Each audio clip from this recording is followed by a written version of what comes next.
En fin de matinée, mademoiselle Arlette Laguillet, qui a obtenu, je vous le rappelle, 595 247 voix, 2,33%, donnait une conférence de presse à Paris.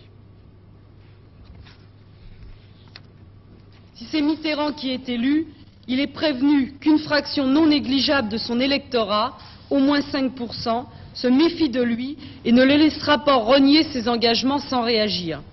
Si c'est Giscard d'Estaing qui l'emporte, il est lui aussi prévenu qu'il existe dans ce pays toute une fraction de la population laborieuse qui est consciente que le jeu électoral est truqué, qui n'en accepte pas les règles et qui est prête à imposer par la lutte la satisfaction de ses revendications. C'est évidemment la première hypothèse, le succès de Mitterrand, que nous souhaitons pour notre part, bien que nous n'ayons pas changé d'avis depuis dimanche sur ce que représente Mitterrand et sa politique.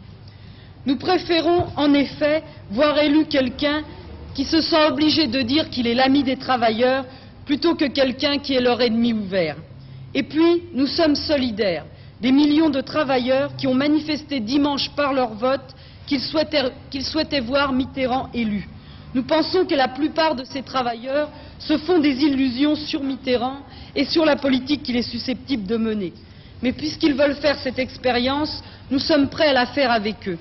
D'autant plus que c'est le seul moyen de permettre à Mitterrand de faire la preuve devant tous les travailleurs de ce qu'il est. Pas une des voix qui se sont portées sur mon nom le 5 mai ne manquera le 19 mai à François Mitterrand.